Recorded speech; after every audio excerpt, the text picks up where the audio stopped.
ध्यानमूलं गुरुर्मूर्ति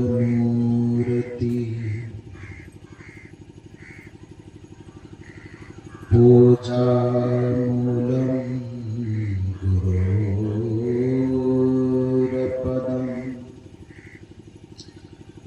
मन्त्रमूलं गुरोर्वाक्यं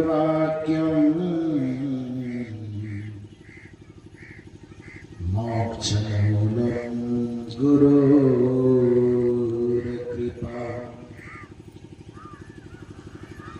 अनेक जन्म संप्राप्तः कर्मबन्धे विदाहिने आत्मज्ञान प्रदानेन तस्मै श्री गुरुवे नमः।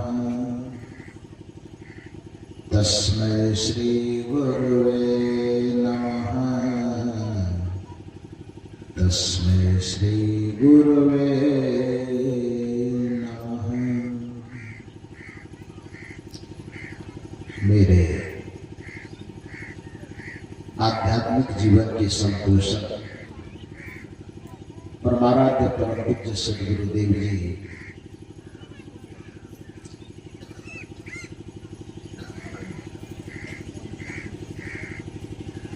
आयोजित 2 दिवसीय सत्संग समारोह के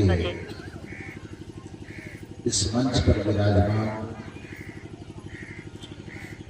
सद्गुरु कबीर आश्रम छत्तीसगढ़ से पधारी हुई, जिनके प्रांजल विचारों को हम लोग सुन रहे थे, परम पूजनीय साध्वी बहन सुचिता साहब जी, उनके साथ में आई हुई साध्वी श्री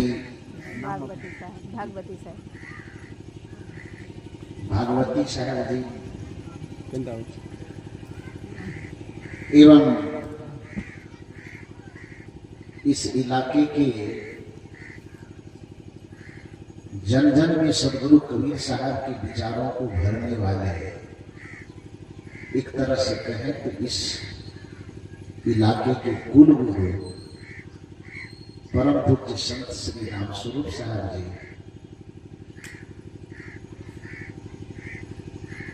एवं विभिन्न स्थानों से पधारे हुए पूज्य संत गुरुजन इस परिवर्तक स्थल पर विराजमान अध्यात्म प्रेमी सज्जनों तथा देवी,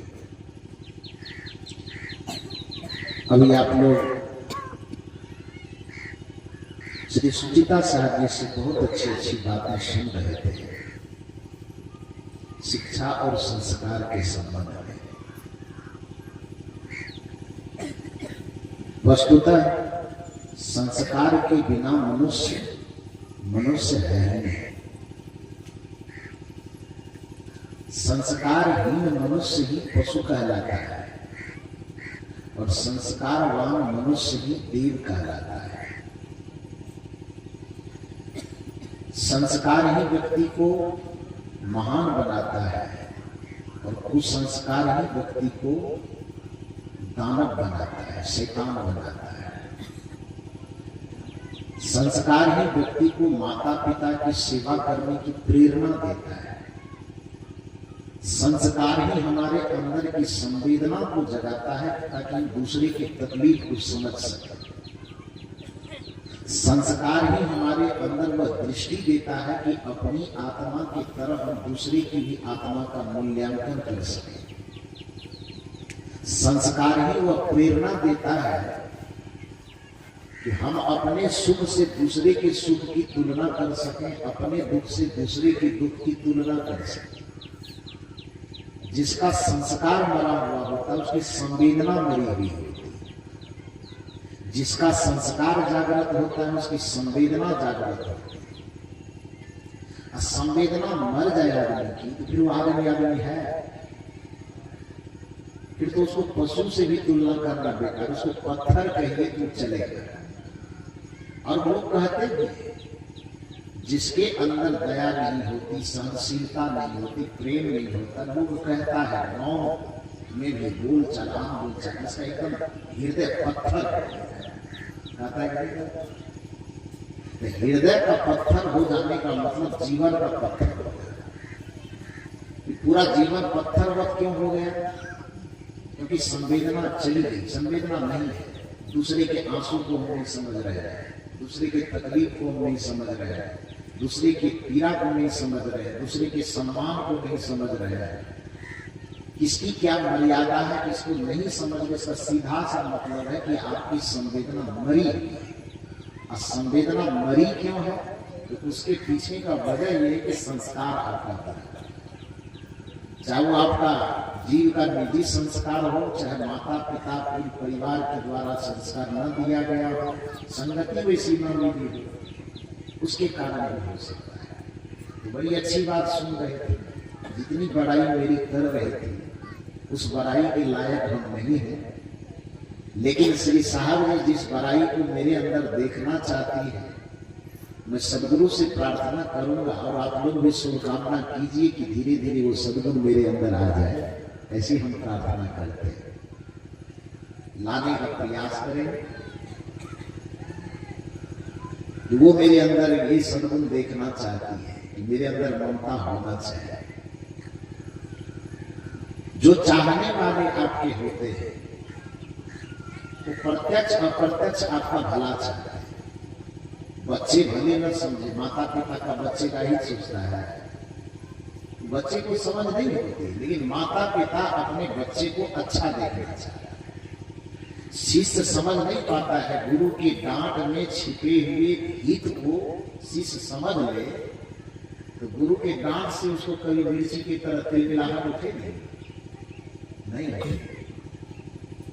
तो समझता नहीं। तो हालांकि ये प्रश्न अभी नहीं है, मेरा प्रश्न दूसरा ले लेना, क्योंकि चिट्ठी आई है।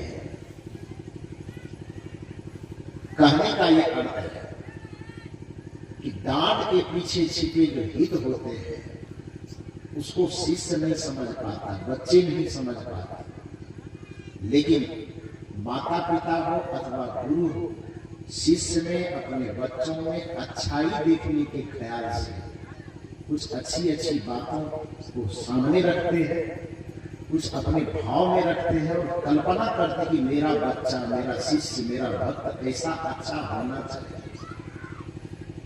तो छत्तीसगढ़ से पधारी हुई बहन, जो इनकी भावना है, सदगुरु करे कि वो सारे गुण मेरे अंदर आ जाए, इसके लिए प्रयास करूंगा। और जो बात बताई गई आप लोग भी उस गुणों को अपने घर में, परिवार में, खास करके अपने जीवन में, क्योंकि संस्कार से मतलब केवल बच्चों को नहीं है, संस्कार से मतलब मानव मात्र को, चाहे बच्चा हो, बूढ़ा हो, जवान हो, कोई भी, हर व्यक्ति को संस्कारी होना चाहिए, हर व्यक्ति को सुशील होना चाहिए, हर व्यक्ति को संवेदनशील होना चाहिए।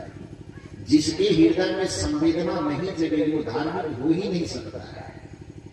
जिसके हृदय में संवेदना नहीं जगेगी वो भक्त हो ही नहीं सकता है। जिसके हृदय में संवेदना नहीं जगेगी वो ज्ञानी हो ही नहीं सकता है। ज्ञानी, भक्त और धर्मात्मा होने की सबसे पहली शर्त यह है कि आपका हृदय संवेदना से, करुणा से, प्रेम से भर जाए। जितना हृदय में करुणा की, प्रेम की, ममता भरेगी उतना आपका हृदय विशाल होता चला जाएगा। गांधी जी क्यों कह पाए कि एक गाल में कोई तमाचा मारे तो दूसरा गाल दे दो? उसकी भावना से ये बात क्यों निकल पाई? आम बोलचाल में, आम जीवन शैली में लोग कहेंगे नहीं वो हमको मारेगा, हम उसको छोड़ देते हैं, क्योंकि उसके अंदर में संवेदना की मात्रा कम है। उस सहेगा भी तो उसका बेटा से डांट सह लेगा, पत्नी से डांट सह लेगी, पड़ोसी थोड़ा और संवेदना बढ़ेगा तो पड़ोसी की डांट सह लेगा। जिसकी संवेदना का विस्तार जितना होता चला जाएगा उसकी सहनशीलता उतनी बढ़ती चलेगी। गांधी जी से हमारे विचार इसलिए तालमेल नहीं खाएंगे क्योंकि हमारी संवेदना सीमित है, इसलिए कहेंगे कि सामने वाला हमको मार रहा तो हम छोड़ेंगे, हम भी माने, लेकिन कदाचित आपके अंदर भक्ति का विस्तार, ज्ञान का विस्तार, संवेदना का विस्तार इतना बड़ा हो जाए कि आप बुद्ध बन सके, तो सामने में बैठ करके कोई गाली दे रहा है फिर भी आप मुस्कुरा पाए। बुद्ध ने यही किया था। कहा जाता है और भगवान बुद्ध के सामने में कोई आदमी आया और वृक्ष के नीचे बुद्ध जी बैठे हुए थे, कहीं से यात्रा से आए होंगे, तो ठंडा हवा उस वृक्ष के नीचे चल रही थी, तो वृक्ष के नीचे छाया में बैठे। संजोग से बुद्ध जी से विरोध रखने वाले कोई व्यक्ति होंगे, संजोग से नजर पड़ गई कि बैठा हुआ आज काम तुम पकड़ा गया, तो गया और सामने में बैठ करके हरदम जितना गाली हो सकती है एक आध घंटा पूरा गाली देते देते देते जब हाफने लगा गाली देने वाला, तो भगवान बुद्ध बगल में कमंडल में पानी रखे हुए थे, तो अपने कमंडल का पानी बढ़ाया कि थोड़ा पी लीजिए। जैसे बुद्ध पानी देते हैं थोड़ा पी लीजिए, वो आदमी का दिमाग चकराएगा, बड़ा गजब, हम तो गाली दे रहे हो, पानी हमको मिल रहा है। बुद्ध ने कहा कि चिंता की बात है, पानी पी लीजिए। पैसा निर्लज रहा होगा, सुनिए सोचिए, और 2-3 बार आग्रह किया कि पानी पी लीजिए, तो पानी पी लिया। गाली देते देते थक गया, आपने लगा, तो पहले लाल से तो किया नहीं जा रहा था, लेकिन 2-3 बार जब दबाव डाल पी लीजिए, चिंता की कोई बात नहीं, तो पानी पी लिया। और जब पानी पी लिया, बुद्ध जी को एक तक वो देख रहे हैं, तो भगवान बुद्ध कहते हैं कुछ गालियां और बच गई है, स्टॉक में कुछ गाली बच गई हो तो बचा करके मत रखो, दूसरे दे दे। जितना और भीतर में दबा हुआ है, जितनी गाली 2-4 घंटा आप कहने का आपके खाते हम बैठ जाते हैं, जितनी गाली मन के अंदर दबी हुई है सब गाली देते। अब वो आदमी को छुएगा तो उसके शरीर में गर्मी बचेगी, ठंडा हो गया, काटो तो खून न निकले, ऐसी स्थिति आ गई। धीरे धीरे बुद्ध के इस करुण विचार को सुनकर गाली देने वाले के आंख से आंसू की धारा बह गई। गाली दे रहा था 2 मिनट पहले, अब बुद्ध भी संजोग से पलट के गाली दे देता तब क्या था? कबीर साहब ने कहा है कि आवत गाली एक है, अब पलटत होए अनेक, कहे कबीर मत पलटिए, तो रहे एक के एक। कदाचित भगवान बुद्ध भी उसकी गाली में एक आध गाली अपने तरफ से मिला देते, तो शायद गालियों की संख्या वो बढ़ते बढ़ते 24 घंटा में चौपहरा प्रसाद भी पूरा नहीं होता। लेकिन बुद्ध वहां पर गाली नहीं देते, प्रेम से उसको जवाब देते और कह रहे कि पानी पहले पिला, और उसके बाद कहे कि और कुछ गालियां बच गई हो तो दे डाला, मन को सुकून मिलेगा। इतने प्रेमपूर्ण वचन सुनकर के गाली जिसके हृदय में भरा हुआ था, कितनी करुणा भरी कि बेचारा लज्जित होकर के आंख से आंसू की धारा उसकी बह गई, और आंसू की धारा जब बही, बुद्ध ने कहा रोने की आवश्यकता नहीं, जो विकार मन में भरा पड़ा है पहले से, निकालने का मौका कहीं भी नहीं मिला, सामने में हम है, निकाल डाला सारा, सारी गालियां दे रहे।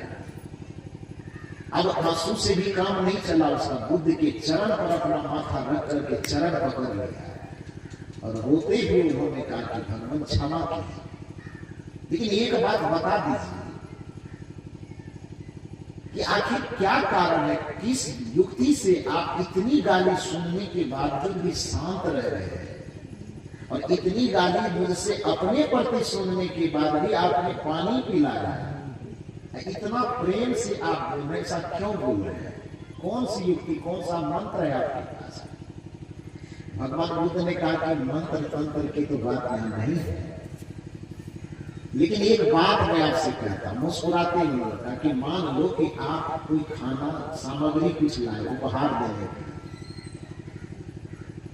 गिफ्ट करेंगे किसी आदमी को, वो सामान लाए आप यहाँ हमको देने के लिए, अब वो सामान हम आपका स्वीकार नहीं करेंगे, तब क्या होगा? उस सामान को आप फेंक दीजिएगा। आप कोई सामान हमको देने के लिए लाए, मिठाई लाए, कपड़ा लाए, कुछ भी लेकर के आए, खाने पीने की सामग्री, ओढ़ने पहनने की सामग्री, कोई सामान आप मेरे पास लेकर के आए, भगवान बुद्ध ने कहा आप लेके आए, उस सामान को हमने स्वीकार नहीं किया, उस सामान का क्या करेंगे आप? उस आदमी ने कहा कि क्या करेंगे प्रभु? तो सीधी सी बात है कि सामान देने के लिए लाए हैं, आप स्वीकार नहीं करेंगे तो लौटा करके उसको अपने घर ले जाए। भगवान बुद्ध ने कहा कि बस यही मंत्र काम करता है मेरे पास, कि जिसके पास फूल है फूल का माला लेकर के आया है, जिसके पास जिज्ञासा थी चिट्ठी लेकर के आया है, जिसके पास फल होगा वो फल खरीद करके लाया है। तुम्हारे पास नहीं कुछ था, भीतर में गाली भरी हुई तो तू गाली भर करके ले आया, हम उस गाली को स्वीकार नहीं करते। अब क्या होगा? क्या होगा? और तुम्हारा सामान हम स्वीकार नहीं करेंगे तो तब क्या होगा? तो सीधी सी बात है कि जितनी गाली तुम हमको दिए हो हम लेने के लिए तैयार नहीं, सब गाली को तुम लेकर के अपने माथे पर अपने अपने घर कर दो। ये युक्ति है। संवेदनशील व्यक्ति नकारात्मक चीजों से भी सकारात्मक चीजों की तलाश कर लेता है। संवेदनशील व्यक्ति तमाचा में भी कुछ प्रेरणा ढूंढ लेता है। गांधी जी के विषय में कहा जाता है कि एक बार उसके किसी काम से कुछ अंग्रेज लोग या हिंदुस्तान के ही कुछ लोग बड़े नाराज हुए। नाराज हुए तो गांधी जी के सामने उसको खड़ा होकर के गाली देने की हिम्मत नहीं हो रही थी। उसने एक उपाय निकाला, कागज कलम लिया हाथ, कम से कम 12 पन्ने में गाली लिख करके दे। 12 पन्ना कम होता है, कितना गायत्री मंत्र लिखा हुआ है सोचिए। आप लोगों के पास स्टोव है 12 पन्ना लिखने वाला? मैं होगा 2-4-5 दर्जन होगा आपके पास। भी कभी कभी सांस जब चलता होगा फैक्ट्री हिंदुस्तान पाकिस्तान वाला तब निकलता है। लेकिन कौन आदमी होगा वो तो कम से कम 12-13 पन्ने में गालियां लिखा, मुंह पे खड़ा होकर गाली देने की हिम्मत नहीं थी उसको, तो लिखा। गालियां लिख करके उसके बाद क्या किया? तो 12 पन्ने 15 पन्ने है तो क्या करें? 3 तो मारेगा उसमें, पन्ना उड़ जाएगा। 3 लाया और 3 मारा। 12-15 पन्ने में गाली लिख करके पिनअप करके उसके बाद भेजवा दिया किसी के। जब वहां गया गांधी जी पूरी पढ़ लिए हों, पढ़ने के बाद उसमें से 3 निकाल करके बगल में रख लिया और गाली के पन्ने को मरोड़ करके कूड़ेदान में फेंक दिया। संजोग से 10-15 दिन महीना दिन बीतने के बाद जो गालियां लिखा है उसका ब्लड प्रेशर जब थोड़ा ठंडा हुआ, आवेश की गर्मी जब थोड़ी कम हुई होगी तो उसको एहसास हुआ कि इतना गाली जी को नहीं देना चाहिए। तो वो उसके मन में गलानी हुई तो उसको लगा कि जाकर के गांधी जी से क्षमा मांगना चाहिए, इतनी प्रेरणा चाहिए। तो गांधी जी से वो क्षमा मांगने के लिए जा रहे हैं तो मन ही मन सोच रहे कि गांधी जी को इतना गाली दिए हैं, 15 पन्ना में कम नहीं होता है, वहां जाएंगे तो हमें पिटाई हो। अपना आदमी को कहेगा कि बहुत गरिया है, इसको मारो खूब। नहीं मारने कहेगा तो हम 1 दर्जन इतना 1 लाख गाली दिए तो बदले में कम से कम 500 गाली तो हमको जरूर देगा। तो जा भी रहा है क्षमा मांगने, लेकिन हृदय में एक डर लेकर के जा रहा, पता नहीं मारेगा कि गाली देगा कि क्या करेगा क्या नहीं करेगा। दरवाजे पर पहुंचा, गांधी जी स्वागत करते ही उसको अपने कमरे में बुलाते हैं और कमरे में बुला करके स्वागत जिस तरह से सबका करता है, सामान्य मुस्कुराहट के साथ कहा बैठी। तो बेचारा तो उसका दिमाग का फ्यूज उड़ गया, सोच के आ रहा था कि मार पड़ेगी, बदले में गाली मिलेगी, क्योंकि 8 दिन पहले हम गाली का लिस्ट भेजे हैं, तो गाली पड़ेगी मार पड़ेगी। लेकिन यहाँ आने के बाद तो देख रहा है क्या, तो मुस्कुराहट से स्वागत हो रही है। खड़े होकर के कह आइए बैठिए, मामला उल्टा हो रहा है। उसके दिमाग में समझ में नहीं कि गांधी जी क्या कर रहे थे। गांधी कुछ अपना गांधी जी को हाथ जोड़ करके कहते, गांधी जी 8 दिन पहले जो गलती किए हैं उसके लिए क्षमा मांगनी है। गांधी जी ने कहा कौन गलती? गांधी जी क्या कह रहे? कौन गलती? उसको लगा कि पता नहीं गांधी जी के पास लिफाफा पहुंचा कि नहीं पहुंचा है। फिर दोबारा गांधी जी पूछते हैं कौन सी गलती की बात करते हैं? तो गाली देने वाले ने कहा कि वो लिफाफा भेजे थे, मिला था कि नहीं मिला था? गांधी जी ने कहा लिफाफा तो मिला था। पढ़े थे कि नहीं पढ़े थे? कहा पढ़ भी लिए थे। तो कहा उसी के लिए क्षमा मांगनी है। गांधी जी ने कहा क्षमा मांगने की जरूरत नहीं। लिफाफा जो आपने भेजा था उस लिफाफा के लिए आपको हम धन्यवाद देना चाहते हैं। गाली लिखने वाले को मतलब दिमाग आसमान भर के उछलने लगा कि गाली के लिए भी धन्यवाद दिया जाता है। उन्होंने कहा कि धन्यवाद देना चाहता हूं। कहा क्या, क्यों धन्यवाद देंगे? तो गाली लिखी, गाली से हमको कोई मतलब नहीं है। आप 12 पन्ने भेजे थे, उसमें कुछ लिखा हुआ था, उसमें पन्ना तो उपयोगी नहीं था क्योंकि उसमें लिखा हुआ था तो दोबारा कैसे लिखा जाए। लेकिन उसमें एक पिन जो आपने भेजा था वो काम की चीज थी।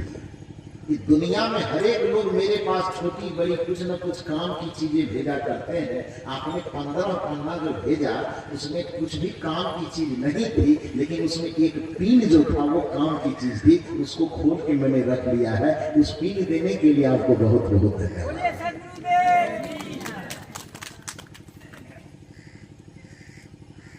गाली में से भी जो गुलाब की तलाश कर रहे, गाली में से भी जो गीत की तलाश करे वो संस्कार होता है। गाली में से भी जो गीत की तलाश करे वो संवेदना होती है। जिसके हृदय की संवेदना जितनी विस्तृत होती चली जाएगी उसकी सहनशीलता इतनी बढ़ती चली जाएगी कि सामने वाले को दर्द देने के बारे में कोई सोचेगा नहीं।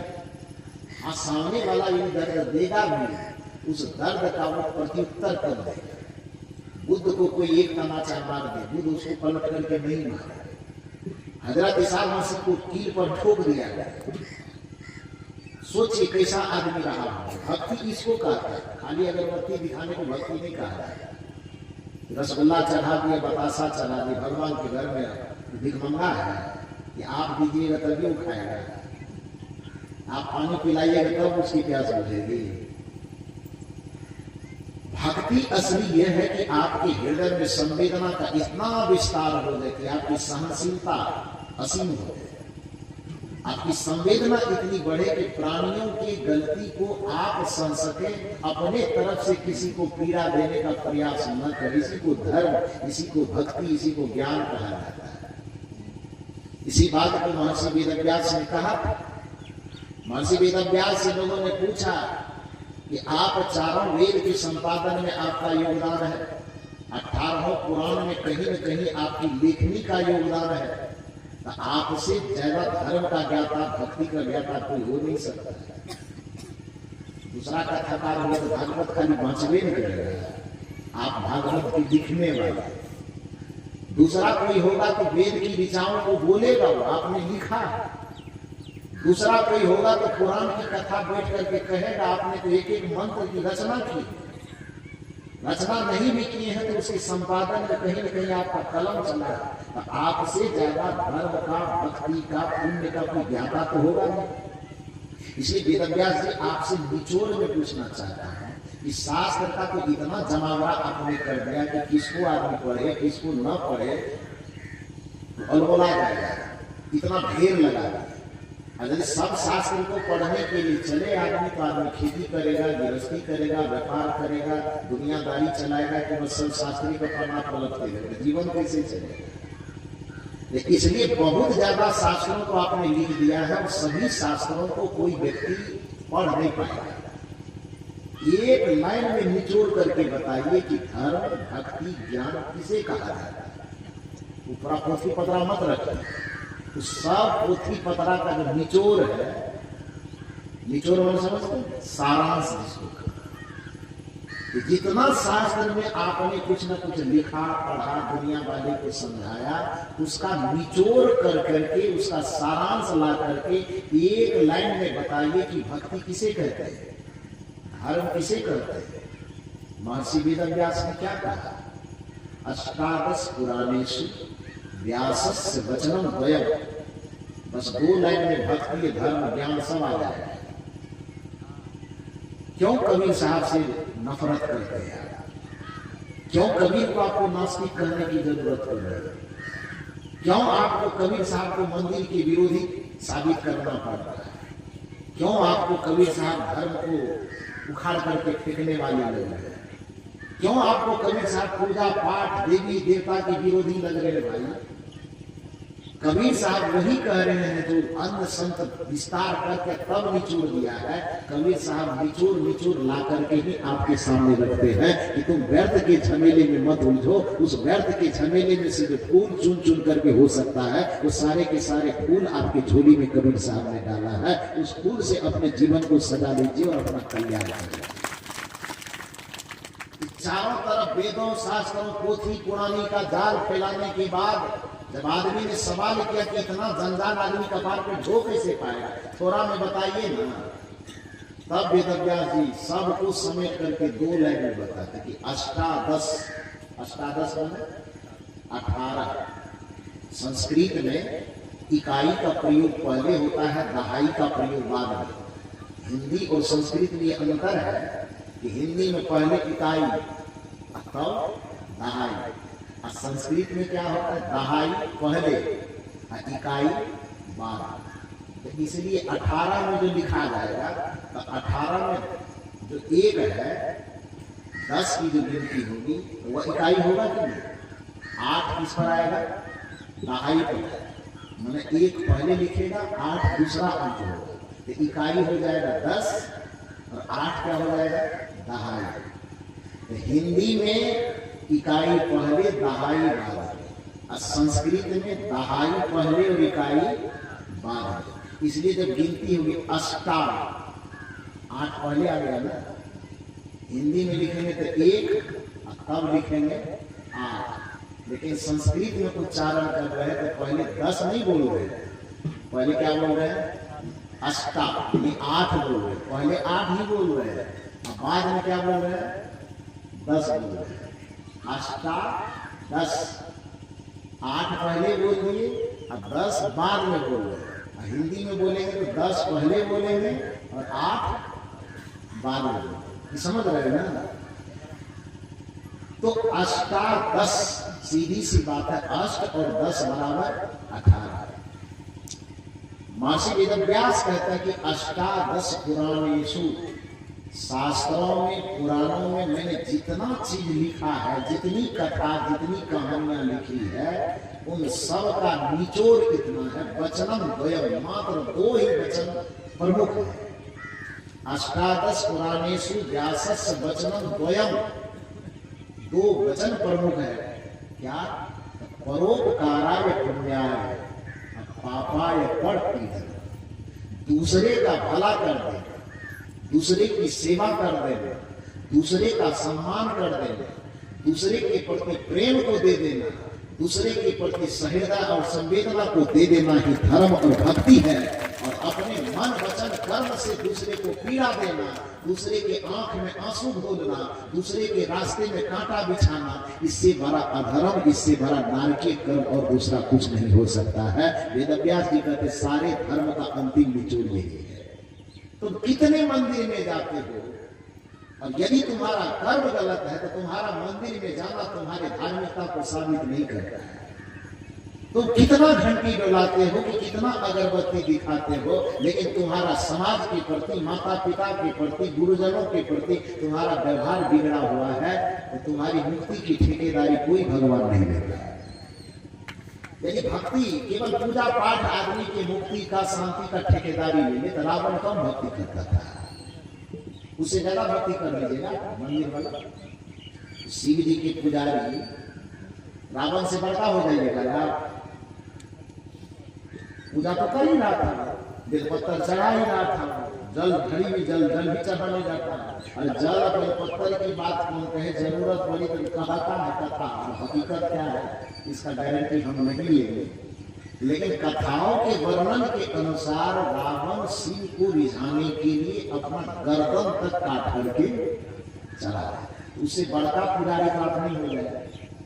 बहुत से बहुत करेंगे, फूल चढ़ाएंगे, बेलपत्तर चढ़ाए, गर्दन काट के नहीं चढ़ाए। तो इतना बड़ा पुजारी होने के बावजूद भी कुल खानदान से इतना क्यों हो गए? उसका पूजा बिगड़ा कि उसका कर्म बिगड़ा, उसका व्यवहार में बिगड़ा जी। यहां हम मंदिर में घंटी डोलाने को पड़, घंटी तुम डोलाते हो, इसकी कोई मैंने निंदा नहीं, ऐसा कोई पाप नहीं कि हम घंटी घर में बजा रहे तो पाप हो गए, ठीक है, मैं इस चीज का समर्थन करता हूं। चूंकि भक्ति करने वाले बड़े लोग भक्ति को समझ सकेंगे सत्संग में आकर के, छोटा बच्चा कैसे समझे? जिस संस्कार की बात कर रही थी सारी बहन, वो संस्कार आपके घरों में आएगा तो निश्चित है कि कुछ न कुछ भक्ति का माहौल रहना चाहिए। अपने घर में आप कुछ लिपाई पुताई करते हैं, करना चाहिए, कुछ दिया जलाते हैं, कुछ अगरबत्ती दिखाते हैं, कुछ तुलसी का पौधा रखे हैं, जल चढ़ाते हैं, एकदम चढ़ाए। सुबह शाम यदि जरूरत पड़े कोई भजन गा के, कोई हनुमानी चालीसा पढ़ के, कुछ हो करके अपने घर में घंटी बजाते हैं, अगरबत्ती घुमाते हैं, घर के माहौल को सुगंधित करते, अच्छा करते, कीजिए। वो करना कोई पाप नहीं, लेकिन मन में केवल इतना ही मत बैठा लीजिए कि इतना करने भक्ति का काम पूरा हो, ये नहीं बैठाना। वो छोटे छोटे बच्चों के अंदर एक भक्ति का संस्कार जगाने के लिए, उसके अंदर भक्ति की ओर उसकी प्रवृत्ति को बढ़ाने के लिए घर में आप कोई चित्र रखे हैं। हम ही लोगों को गलती करते थे, अभी मां की चर्चा कर रहे थे, याद है कि बचपन में जब कोई गलती करते थे तो मां मारती ज्यादा नहीं थी मां, तो क्या करते थे, हाथ पकड़ कर खींच कर के ले जाता। सरस्वती जी का एक मूर्ति था, मूर्ति में फोटो था घर, तो उस फोटो के सामने खड़ा कर और कहे कि गलती किया है, हाँ किए है। मूर्ति को छू कर के कहो कि अब दोबारा गलती नहीं करेगा, और यदि गलती करेगा तो तुम्हारी सब विद्या चली जाएगी। देखिए, मार खाने वाला पसंद करते थे, हम कहते थे मार लो, लेकिन हम ये बात नहीं करेंगे। क्यों नहीं कहेंगे? क्योंकि ये डर था मन में कि यदि कहीं छू करके बोल दिए, अब बच्चा है, गलती तो हो जाएगी, और गलती हो जाएगी, यहाँ वचन दे दिए कि गलती नहीं करेंगे तो सब विद्या चला गया, और यदि छू करके कह दिए और कहीं मिस्टेक से गलती हो गई तो सब विद्या खत्म हो जाएगी। इसलिए कहते हैं लाठी डंडा से पीट लो, लेकिन हम ये काम नहीं करेंगे, छुएंगे नहीं। बच्चा है क्या है? संस्कार को जागृत करने के लिए, बुराई से मोड़ करके अच्छाई के पथ में लगाने के लिए भी आपके घर में थोड़ी बहुत कुछ पूजा पाठ, कुछ विधि विधान होता है, करना गुनाह नहीं। गुनाह कब बन जाता है? जैसे एक बच्चा को खेलने के लिए बचपन में चल नहीं पाता है, वो अपने पैर में ताकत नहीं, खड़ा नहीं हो पाता है वो, तो उस बच्चे को खड़ा होने के लिए, दौड़ने के लिए आप लकड़ी वाला गाड़ी खरीद के देते हैं नहीं देते? और बच्चा यदि गाड़ी पकड़ करके चलने लगे तो माता पिता को खुशी होगी कि दुख होगा? क्या होगा? गाड़ी जो आपका ला करके दिए हैं, चाहे प्लास्टिक वाला चाहे लकड़ी वाला, उस लकड़ी वाले अथवा प्लास्टिक वाले गाड़ी के सहारे बच्चा खड़ा होकर के भी चहलकदमी करने लगे, आंगन में घूमने लगे, तो उसके उस दृश्य को देख करके माता पिता और परिवार वाले खुश होंगे कि दुखी होंगे? खुश होंगे, होना भी चाहिए। लेकिन 10 बरस की उम्र तक वह बच्चा उस लकड़ी की गाड़ी के सहारे ही चलता रह जाए, अब गाड़ी छोड़वाने के बाद वह बच्चा गिर गया, तो अब माँ बाप उस दृश्य को देख करके खुश होगा कि दुखी होगा? से बोलिए, इतना सा कॉमन सेंस रखिए दिमाग में, तो कबीर साहब से नफरत नहीं है। इतना सा कॉमन सेंस से भी आपके दिमाग में एडजस्ट हो जाए तो कबीर साहब की भक्ति को तब आप समझ पाए, उनके पूजा पद्धति को आप समझ पाए। गाड़ी आप अपने बच्चे को ला करके दिए, ये कोई गुनाह नहीं किया आपने। गुनाह तब हो जाएगा जब उस बच्चे को आपने जिंदगी भर उस गाड़ी के सहारे को पकड़ने दिया, वो सहारा उससे कभी दूर आपने किया ही नहीं, वो सहारा छीना ही नहीं। तो जो सहारा उसको चलने के सिखाने के लिए आपने दिया था, वही सहारे उसको इतना लोथ बना देगा कि उसके पैर में कभी ताकत भरने ही नहीं देगा और आपका बच्चा अपाहिज हो जाएगा। जैसे शरीर से अपने बच्चे को अपाहिज बनाना एक गुनाह हो जाएगा, उसी तरह से हमारा मन भी बचपन में कमजोर होता है। जैसे पैर कमजोर होता है, उसी तरह से बचपन में हमारी बुद्धि भी कमजोर होती है। उसी प्रकार से बचपन में हमारा जो हर एक चीज होता है, सोचने बोलने चलने का तरीका, संस्कार का तरीका, वो कमजोर होता है। जैसे पैर में ताकत नहीं होने से लकड़ी का गाड़ी ला करके देना गुनाह नहीं है, ठीक उसी प्रकार से कमजोर मन, कमजोर बुद्धि, कमजोर चिंतन और कमजोर विचार के सामने में यदि भक्ति के पथ में, संस्कार के पथ में लगाने के लिए आपने मूर्ति दे दिया, आपने पूजा दे दिया, आपने पाठ दे दिया, आपने दिया पकड़ा दिया, आपने अगरबत्ती पकड़ा दिया, ये आप कोई गुनाह नहीं कर रहे हैं। लेकिन वह गुनाह तब हो जाता है कि आपने सहारा दिया था खड़ा होने के लिए, और उस सहारा को ही तुमने यदि बैसाखी बना दिया, तो द्रव्य मन भक्ति के मामले में खड़ा कब होगा, ध्यान को समझ कर पाएगा, धर्म को समझ कर पाएगा, आत्मा में उसकी सबलता कब आएगी, मन को सबल कब होगा। तूने तो दिया अगरबत्ती पकड़ा करके, मूर्ति पकड़ा करके उसको अपाहिज बना दिया। इसलिए आपको कबीर साहब कहते कि तू भक्ति का अपराधी है, तुमको भक्ति करने नहीं आता है। भक्ति न जाने भक्त कहावे तज अमृत विष कैली छाड़ा। कबीर साहब भक्ति जानता नहीं है तू, भक्त कहाता। धर्म को तू समझ नहीं रहा और तू अपने आप को धार्मिक कह रहा है। मंदिर कोई बुरी चीज नहीं है, मंदिर एक प्राइमरी भक्ति का प्राइमरी स्टेज है, प्राथमिक स्टेज। दुर्भाग्य है कि पहला में एडमिशन लिए और जीवन भर पहले में बैठे रहे। कबीर साहब को ये अखरता है। कबीर साहब कहते कि तू पहला में गया और जिंदगी भर पहले में गुजार दिया, ये कैसी ना समझी कर दिया। पहला में गया, मुबारक है, धन्यवाद है आपको, मंदिर जा रहे हो, जाना चाहिए। मूर्ति के सामने सर झुका रहे हो, झुकाना चाहिए। लेकिन याद रखो कि चित्र के सामने सर झुकाते झुकाते तुम्हारे अंदर इतनी प्रेरणा जगनी चाहिए कि चित्र छूट जाए और चरित्र को पकड़ लिया जाए, रूप छूट जाए और स्वरूप को पकड़ लिया जाए, आकार छूट जाए और निराकार को पकड़ लिया जाए। यही भक्ति की पूर्णता है और यही भक्ति कबीर साहब बता रहा है। वो भक्ति का विरोध नहीं करते, बल्कि वो ये कहते हैं कि जैसे पहला एक प्रारंभिक स्टेज है, लेकिन लक्ष्य है पीएचडी तक पहुंचे। यदि उससे भी आगे का कोई चीज हो तो वहां तक पहुंचे। सीढ़ी पर चढ़े हैं तो सीढ़ी हमारी मंजिल थोड़े है, सीढ़ी तो पहला स्टेज है। मंजिल तो हमारा है छत पे पहुंचना, या जहां हम पहुंचना चाहते हैं। जहां से चले हैं वही हमारी मंजिल नहीं है, जहां तक चलना है वो हमारी मंजिल। अब चलने के लिए रास्ता पर पहला कदम रखे, और जहां पहला कदम रखे वही एकदम अमृत की तरफ पैर डाल करके खड़े हो। फिर जहां चलना, जहां पहुंचना चाहिए वहां पहुंच पाएंगे। पहुंचने की शर्त ही यह है कि जहां से चलना शुरू किए हम उस जगह को छोड़ देंगे। अभी जानकी नगर से हम यहाँ बनमनखी से हम केतान के लिए योजना बना लिए कि केतान जाना है सत्संग करने। जानकी नगर से आश्रम छोड़वे देंगे, मनमनखी से जहां बैठे हुए थे पलंग को छोड़ते ही केवल मन में सोचते कि सत्संग में जाना है, वहां प्रवचन करना, मन में खूब सोचते।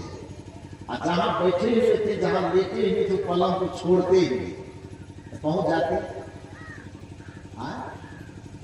बोलिए पहुंचना होता नहीं, पहुंचना। पहुंचने की शर्त यह है, पहुंचने का यह नियम है कि जिस स्थान पे आप पहले से मौजूद हैं उस स्थान को छोड़िए, आगे बढ़िए, छोड़ करके जब आप आगे बढ़ेंगे तभी आप जो निर्धारित किए हैं लक्ष्य को कि हमें वहां तक पहुंचना है, तभी आप लक्ष्य तक पहुंच पाएंगे। उसी प्रकार से जब भक्ति के क्षेत्र में आप चले हैं तो मूर्ति आपके जीवन भक्ति का उद्देश्य नहीं है ना जी।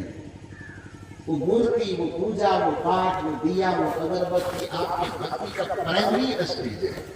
वहां आप खड़े हैं और इस जगह से आपने शुरुआत किया है और शुरुआत किए और जीवन और चिता तक जाते जाते बस उसी जगह आप अटके हुए। कबीर साहब को इस बात की तकलीफ, कबीर साहब को उस जगह की, उस चीज की इसलिए निंदा करनी पड़ती है क्योंकि वो चीज आपको अपाहिज बना दिया, लंगड़ा बना दिया, आपके पैर में ताकत आने